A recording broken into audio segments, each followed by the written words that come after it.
캔사스는 저의 제2의 고향입니다.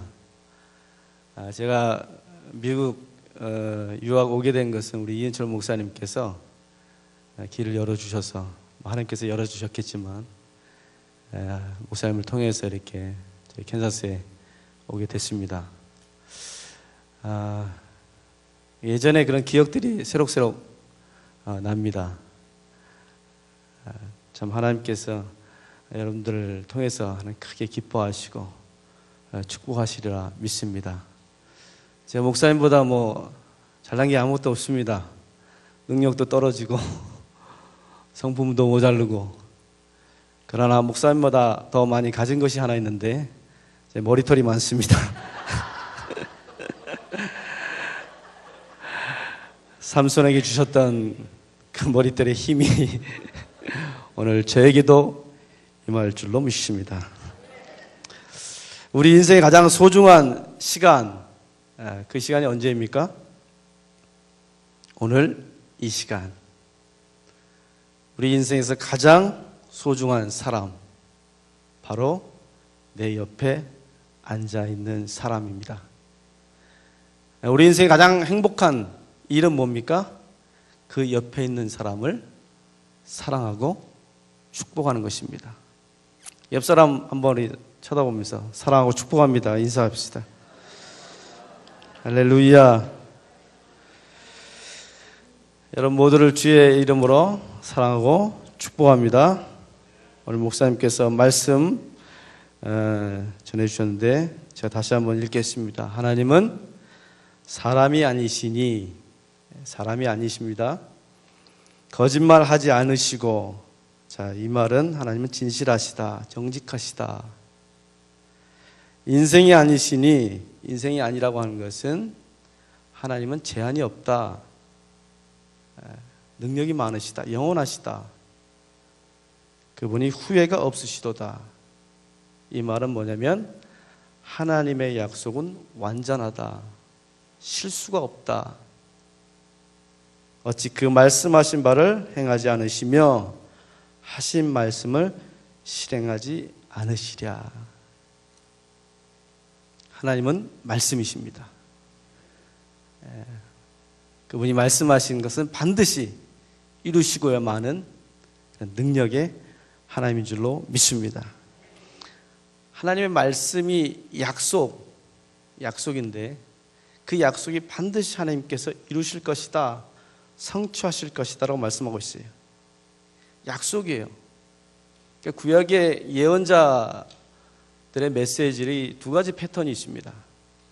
하나는 if고 또 하나는 if not. 너희가 만일 하나님의 법을 순종한다면 하나님 너희를 회복시킬 것이다, 이거예요. 또 하나는 뭐냐면 if not.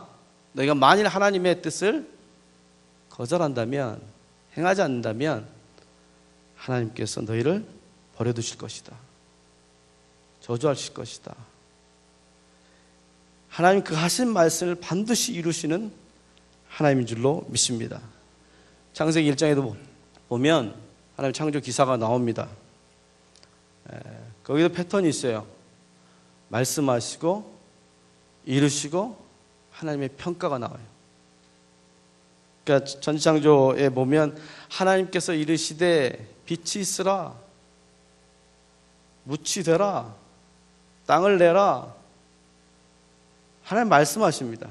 그러면 있었고, 빛이 있었고, 땅이 드러났고, 그러고 난 다음에 꼭 하시는 말씀이 보면 하나님 보시기에 좋았더라, 이거예요. 하나님의 말씀이 우리 삶 가운데 성취되기 위해서는 뭐가 필요하죠? 이 언약과 성취 사이에는 뭐가 있어야 돼요? 믿음, 순종입니다. 그리고 반드시 하나님의 선한 평가가 이어져야 된다고 하는 것이에요. 그러니까 믿음이라고 하는 것은 뭐냐면 하나님의 말씀의 권위를 우리가 인정하는 것입니다. 보면 하나님의 말씀을 말씀으로 받지 않아요. 그러니까 권위를 인정하지 않아요. 그럼 그 믿음이 아니에요. 하나님의 말씀을 하나님의 말씀의 권위로 인정하고 들어가는 것이, 이게 믿음이에요. 또한 하나님의 말씀 우리가 믿는다라고 하는 것은 의심하지 않는다라는 뜻을 갖고 있습니다. 의심과 의문은 다른 것이에요. 내가 하나님의 말씀에 대해서 의문을 가질 수 있어요. 그러나 의심하지 않는 것이, 이게 믿음이에요. 그리고 하나님의 말씀을 받아들이고 결정한다. 자기의 의지가 담겨 있는 것입니다. 믿음이라고 하는 것을 저는 한마디로 축약한다면 말씀에 대해 기대하고 기도하고 기다리는 것이. 따라합시다. 말씀에 대해서 기대하고 기도하고 기다린다. 이게 믿음이에요. 그러니까 말씀을 떠난 믿음은 있을 수가 없는 것입니다.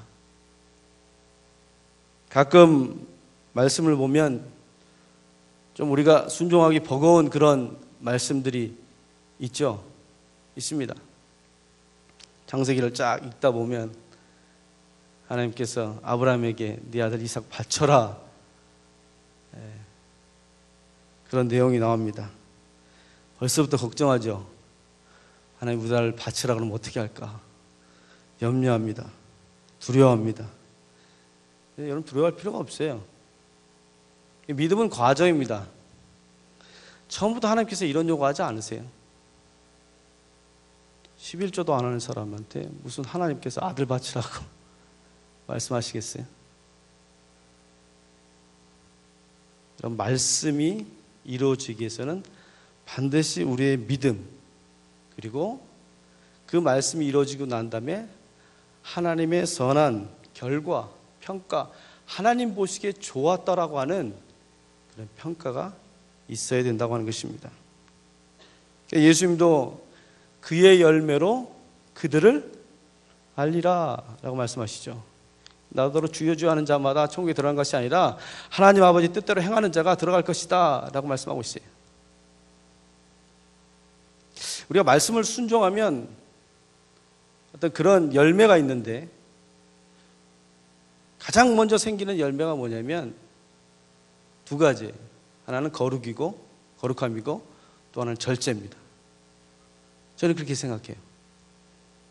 하나님의 말씀이 임하고 하나님의 영이 임하면 우리 안에 거룩함이 드러나야 된다고 하는 것이, 이 거룩함이라고 하는 것은 쉽게 말해서 예수님의 모습이 드러난다고 하는 것이, 그리고 절제입니다. 그러니까 생각의 절제, 행동의 절제가 있다고 하는 것이. 그래서 로마서에도 보면 바울이 로마 교회 성도들에게 뭐라고 말씀하시죠? 마땅히 생각할 그 이상의 생각을 품지 말고 오직 하나님께서 각 사람에게 나눠주신 믿음의 분량대로 지혜롭게 생각하라. 그러니까 지혜롭게 생각하려면 두 가지 전제가 있어요. 마땅히 생각할 그 이상의 생각을 품지 말아야 합니다. 또 하나는 뭐냐면 하나님께서 각 사람이 나눠주신 믿음의 분량대로, 이건 뭐예요? 분수대로, 분수껏 살라고 하는 것이. 그리고 지혜롭게 생각하라. 여러분, 마땅히 생각할 그 이상의 생각을 품지 말라. 이건 뭡니까? 생각의 절제를 얘기하는 것이. 요즘 어떤 목사님 책 제목이 생각을 생각하라. 저는 그 책을 읽어보지 못했지만 앞으로 읽어볼 계획입니다. 마치 말이 유행처럼 번지고 있어요. 생각을 생각하라. 되게 중요한 말이에요. 그러니까 우린 보면 너무 쓸데없는 그런 생각, 그런 잡념, 거기에 우리의 모든 에너지를 소비시킵니다. 그렇죠? 말씀에 붙들린 게 아니라 저 사람 한 말 때문에 붙들려요. 그래서 어떡하죠? 각종 시나리오를 10편 이상 씁니다. 이럴 땐 이렇게 하고 저럴 땐 저렇게 하고. 여러분, 쓸데없는 생각에 사로잡히면 사람이 염려하게 되고 두려워합니다. 그리고 영적으로 병들게 됩니다. 여러분, 생각을 생각으로 생각을 생각하십시오. 그리고 생각을 정리하셔야 돼요. 빨리 정리하셔야 돼요. 뭘로? 말씀으로. 말씀으로 정리하셔야 돼요.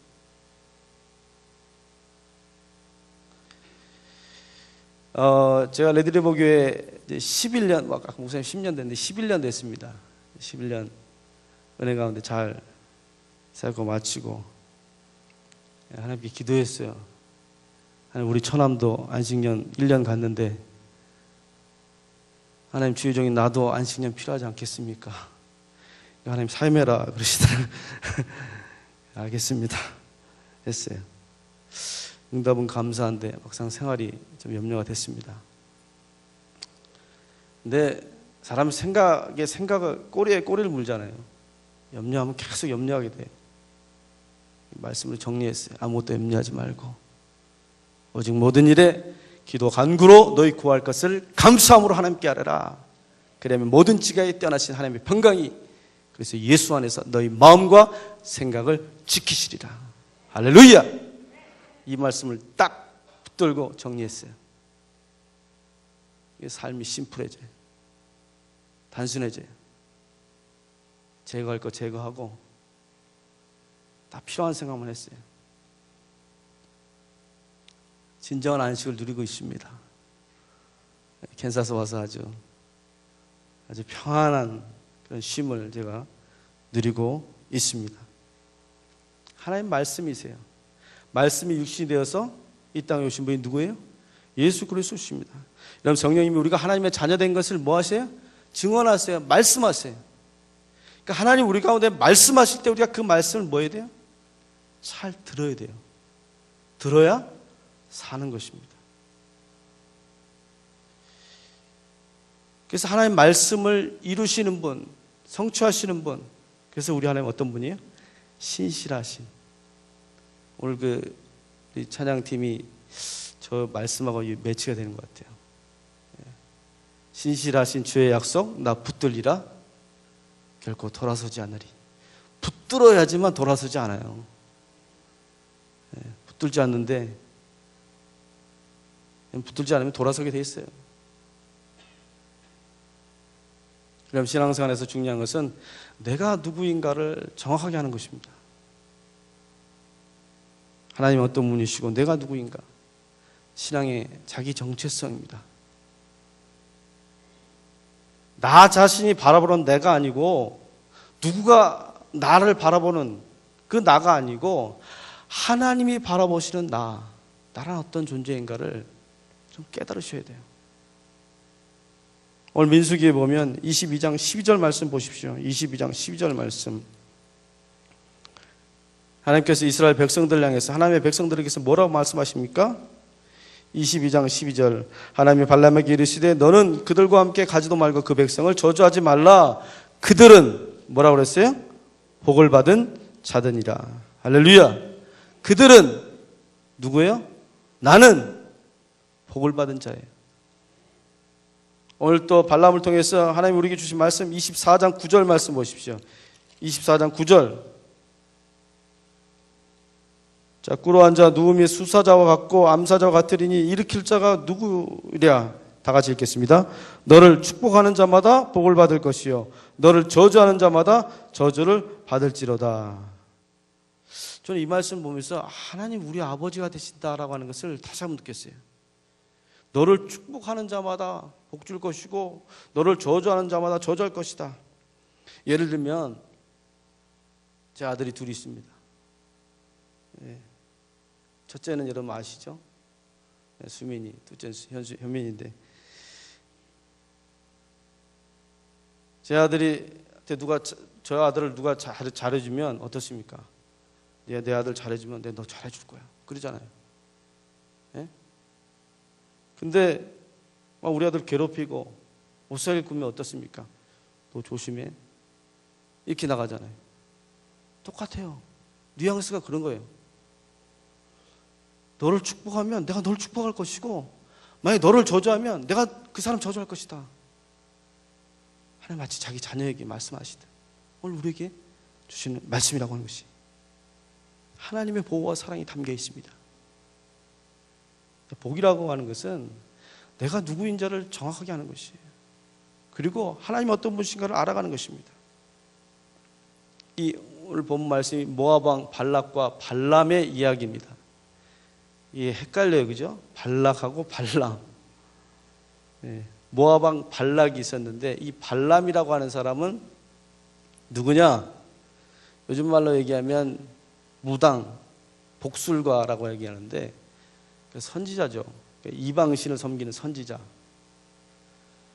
근데 이 모압 왕 발락이 발람을 초청합니다.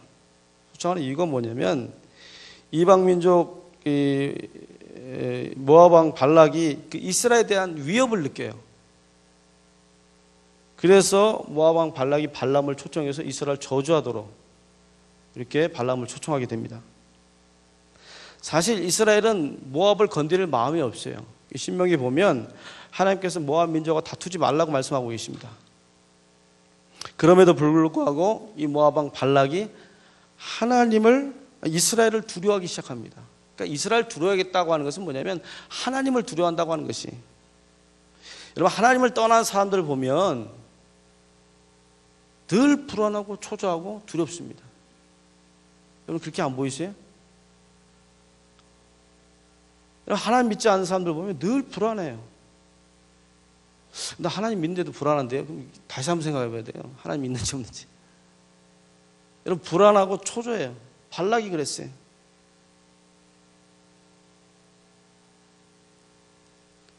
누가 나를 미워하면 어떨까?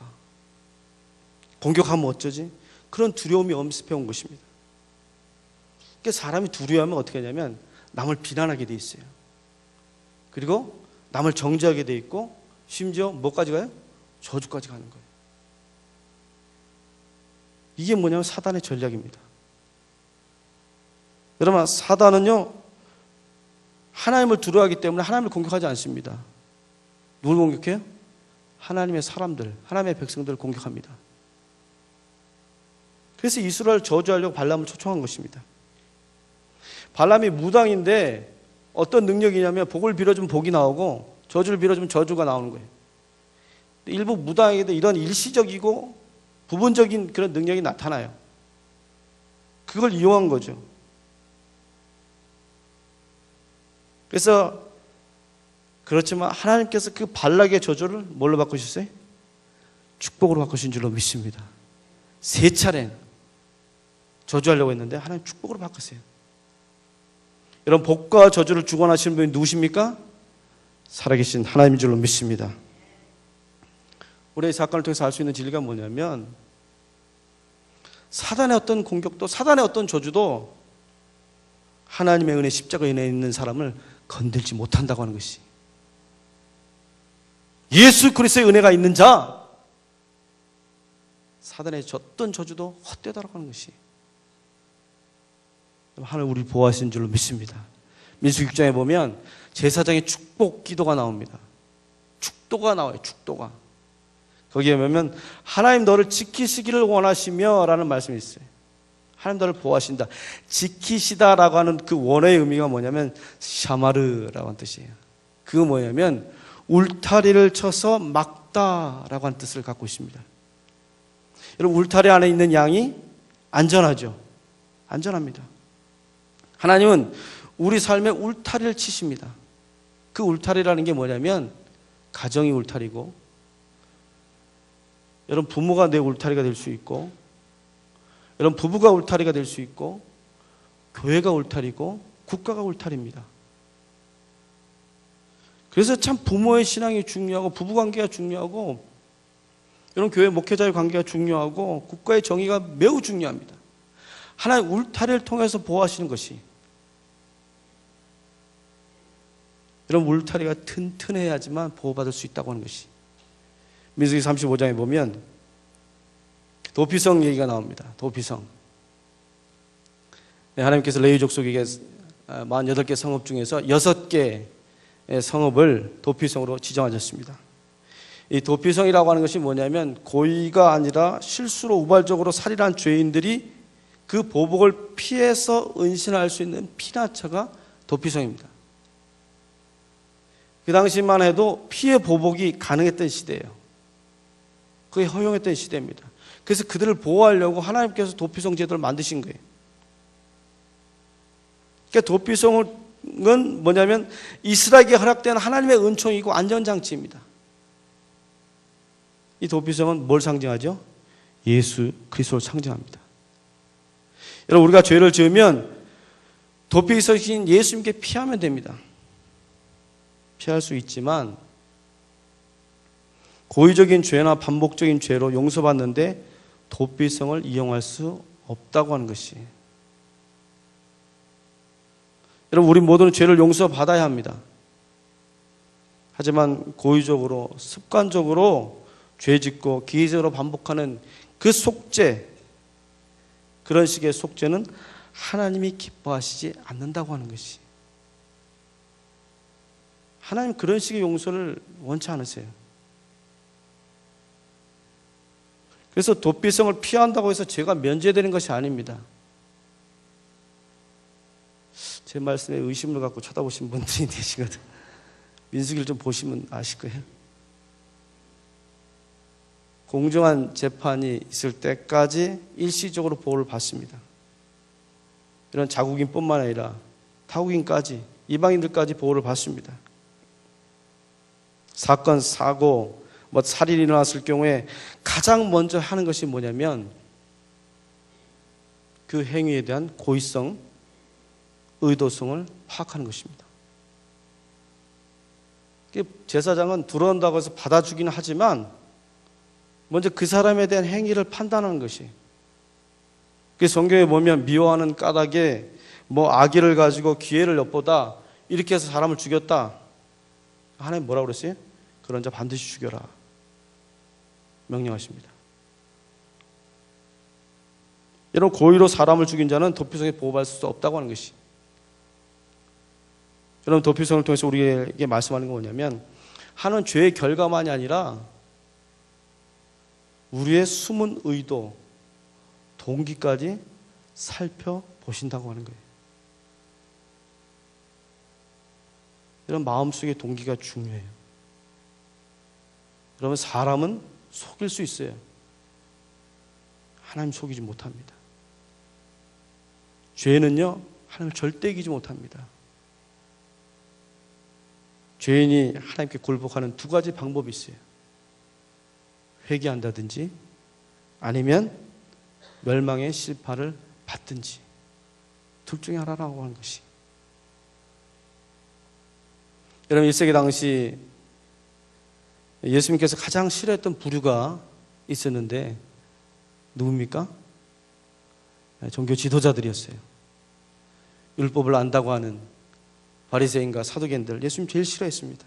심지어 예수님 뭐라고 얘기하셨냐면 이 독사의 자식들아, 해칠한 무덤, 그런 심한 욕까지 하셨습니다. 여러분, 율법으로 자기를 보지 못하고 다른 사람들을 늘 비판하고 비난하고 정죄하는 거예요. 그러니까 자기 죄에 대해서 눈이 가려진 것이. 그 죄인의 특징이 보면 뭐냐면 자기 죄를 자기 죄로 알지 못한다고 하는 거예요. 왜냐하면 영적인 눈이 가려져 있기 때문이에요. 본문에도 보면 발람 역시 마찬가지입니다. 자기가 늘 함께했던 나귀가 있었는데 나귀는요, 칼을 든 여호와의 사자를 봐요. 근데 발람은 그걸 보지 못합니다. 왜 그래요? 돈의 어떤 그 욕심이 어두워서, 죄로 인해서 가려진 거예요. 볼 수 없는 것이. 그래서 말씀을 읽기 전에 주님, 내 눈을 열어서 주의 기이한 법을 보게 하소서 고백하셔야 돼요. 기도하셔야 돼요. 열려야 돼요. 하나님 열어주셔서 보여줘야 돼요. 그리고 나를 봐야 돼요. 그리고 말씀에 나를 하나님 앞에 드려야 돼요. 여러분, 삭개오라는 인물 잘 아실 겁니다. 예수님 만나서 인생 바뀌었습니다. 삭개오는 세리장이었습니다. 당시 이스라엘 백성들의 혈세를 뜯어서 자기의 만족을 누렸던 그런 사람이었습니다. 그런데 예수님 만나서 회개했어요. 근데 여러분, 삭개오 회개를 보면 우리 주목할 것이 있어요. 주님, 내가 사기쳤습니다. 잘못했습니다. 입술로만 얘기하지 않아요. 뭐라 그래요? 내가 사기친 거, 토속한 거 4배 갚겠습니다. 그리고 내 재산의 절반을 가난한 자들에게 나눠서 주겠습니다. 회개에 뭐가 있어요? 열매가 있다고 하는 것입니다. 그때 주님 뭐라고 말씀하십니까? 이 집에 구원이 이르렀다 말씀하시죠. 여러분, 회개에 합당한 열매가 있어야 합니다. 거룩함의 열매가 드러나야지만 이 사람 하나님 보시기에 좋았더라 라고 하나님께서 평가하시는 거예요. 여러분, 광야, 하나님께서 이스라엘 백성들을 출애굽으로 이끄신 후에 하나님께서 곧바로 가나안 땅에 들어버리지 않았습니다. 이 광야라고 하는 그 험난한 땅을 거닐게 하셨습니다. 훈련의 과정을 거치게 하셨어요. 그럼 광야로 하나님 모르실 때는 그만의 이유가 있을까요, 없을까요? 있다고 하는 거예요. 내 삶에 어려움이 있고 힘든 어떤 문제가 있으면 하나님이 다 의도하신 바가 있다고 하는 것을 여러분 꼭 기억하십시오. 하나님의 주권을 생각하세요. 이스라엘 백성도 마찬가지. 이런 광야 속에서 하나님부터 훈련을 받았습니다. 광야는 마치 뭐냐면 그 제철소에 용광로가 같습니다. 그죠? 광석이 들어가면 그 용광로에서 그 뜨거운 불에 의해서 재련되죠. 그 불순물 제거되고 순수한 게 나옵니다. 마찬가지예요.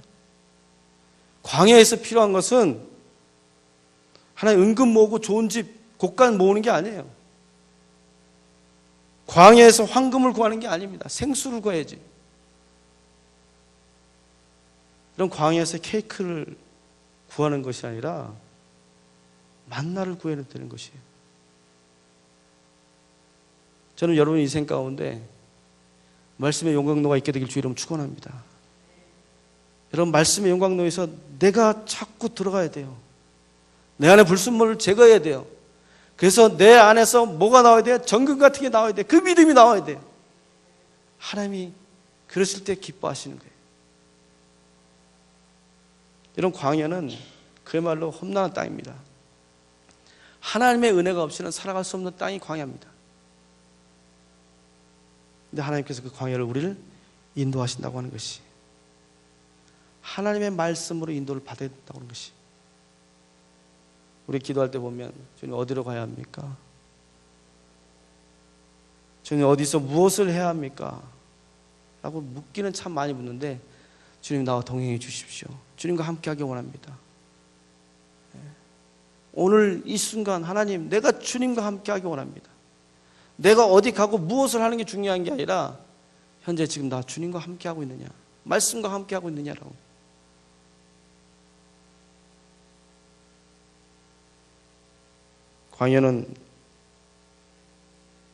광야의 목표는 뭡니까?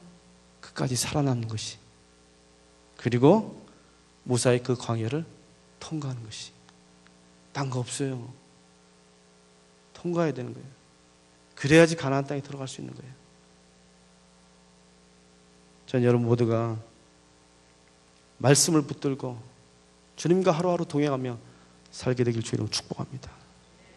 말씀을 신실하신 주의 약속 붙들리라. 돌아서지 않으리.